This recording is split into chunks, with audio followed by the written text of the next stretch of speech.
آج کے اس سبق میں آئیے ہم کچھ الفاظ کو پڑھنے کی کوشش کرتے ہیں تاکہ ہم جو یہ نئے نشانات جو ہمیں پڑھ چکے ہیں ان کو جو ہے ان کے تلفظ میں آسانی ہو۔ الف ہے، اس کے اوپر یہ حمزہ کا نشان ہے۔ یہ حمزہ کا نشان جب اوپر ہوتا ہے اس کی آواز ہو جاتی ہے الف کے اوپر یہ جس طریقے سے اردو میں ڈج، اڈج، اڈج، اڈج مطلب بون، ہڈی۔ اس کے بعد کیف ہے، کیف کے اوپر جو یہ نشان ہے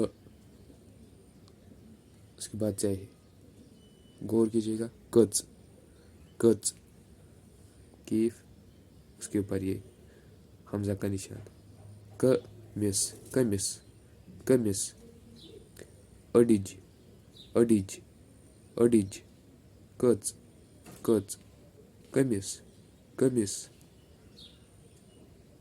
گاف، اس کے اوپر ہی نشان، گ، گ، اس کے بعد رائی، گر، گر، گر، تے ہے، اس کے اوپر ہی نشان ہو جائے گا ت۔ اس کے بعد مان لیجیے یہاں پر جو ہے یہ زیر، تمیز، تمیز، تمیز، اڈج، کچ، کمس، گر، تمیز، اڈ، الف کے اوپر یہ نشان، اس کے بعد ڈال، اڈ، الف کے اوپر یہ نشان نون زید۔ اب دیکھیے یہاں پر جو ہے یہ نشان ہونا چاہیے، اس کو ہم آنے والے اسباق میں پڑھیں گے۔ یہ نشان، اس کی آواز دیکھیے، غور کیجیے گا، انز، انز۔ اس نشان سے جو ہے جو پچھلی جو آواز ہو جاتی ہے وہ ہم کہہ سکتے ہیں ایک طریقے سے مل جاتی ہے، مرج ہو جاتی ہے۔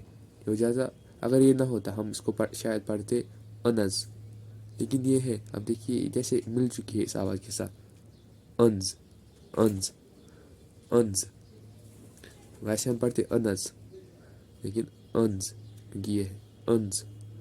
کیف کے اوپر یہ نشان ہے، اس کے بعد تے ہے، تے کے نیچے یہ جو ہے زیر ہے، اس کے بعد جیم ہے، ک، ک، تج، کتج، کتج، کتج، کتج۔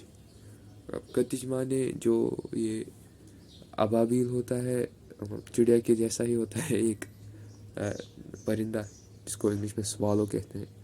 اس کے بعد گاف ہے، گاف کے اوپر یہ نشان ہے، گ۔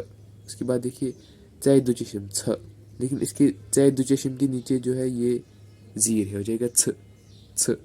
اگر اتنا ہی ہوتا ہم پڑھتے چھن۔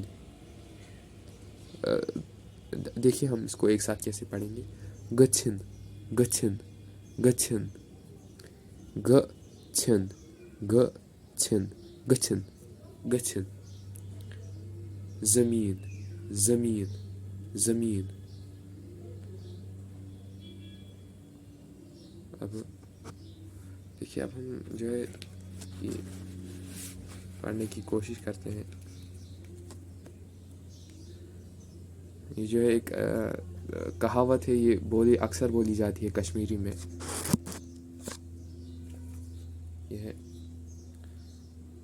دۄہس، دۄہس گوٚو کتجہِ، کتجہِ رِوُن، دۄہس گوٚو کتجہِ رِوُن، شامس گوٚو دانس پیوُن، دۄہس گوٚو کتجہِ رِوُن، شامس گوٚو دانس پیوُن۔ اس کا مطلب ہے کہ دن بھر جو ہے اس ابابیل کی طرح ادھر سے ادھر جانا، اور پھر شام کو جو ہے چولہا پھونکنا، مطلب دن بھر جو ہے ادھر سے ادھر نہ کچھ کام کیا، اور پھر شام کو جو ہے چولہا پھونکنے بیٹھ گئے۔ تو اس کو ہم بولتے ہیں دۄہس گوٚو کتجہِ رِوُن، شامس گوٚو دانس پیوُن۔ اس کا اکثر استعمال کیا جاتا ہے کشمیری زبان میں۔ دۄہس گوٚو کتجہِ رِوُن، شامس گوٚو دانس پیوُن، دۄہس گوٚو کتجہِ رِوُن، شامس گوٚو دانس پیوُن۔